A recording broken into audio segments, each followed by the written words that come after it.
M মঞ্জুর আলম ঘন ঘন দলবদলের কারণে চট্টগ্রামের রাজনীতির বিতর্কিত ও সমালোচিত এক নাম।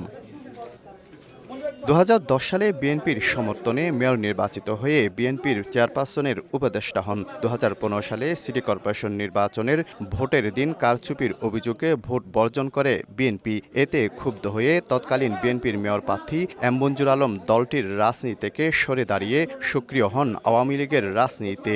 ২০১৮ সালে সংসদ নির্বাচনে আওয়ামী লীগের মনোনয়ন চেয়েও ব্যর্থ হন।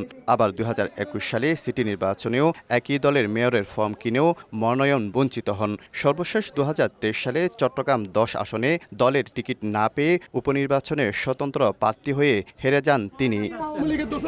এবার নতুন করে দলবদলের বিতর্কে উত্তপ্ত চট্টগ্রামের রাজনীতি। এনসিপির নেতাদের সঙ্গে দফায় দফায় বৈঠক করেন এম মঞ্জুর আলম। সিটি নির্বাচনে প্রতিদ্বন্দ্বিতা করবেন নতুন দলটির হয়ে। জোরালো হচ্ছে এমন গুঞ্জন। গত মঙ্গলবার মঞ্জুর আলমের কাঠঠোলির বাসায় গিয়ে তোপের মুখে পড়েন এনসিপি নেতা হাসনাত আব্দুল্লাহ। দলবদলের রাজনীতি এ জাতি আর পছন্দ করেন না।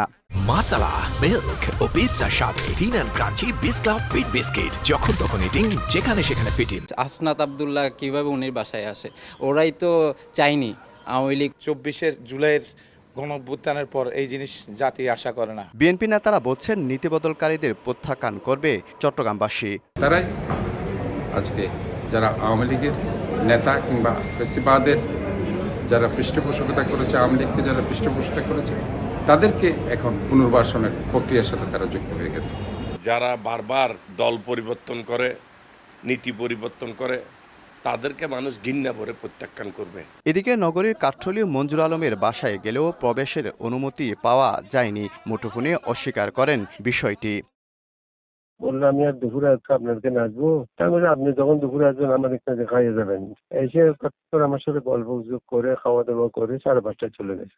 নিষিদ্ধ ঘোষিত আওয়ামী লীগের রাজনীতির মাধ্যমে প্রথমে চট্টগ্রামের উত্তর কাঠঠোলী এলাকার ১০ নম্বর ওয়ার্ডের কাউন্সিলর নির্বাচিত হন ধনাঢ্য ব্যবসায়ী এম মঞ্জুর আলম। শফিকুল আলম, সময় সংবাদ, চট্টগ্রাম।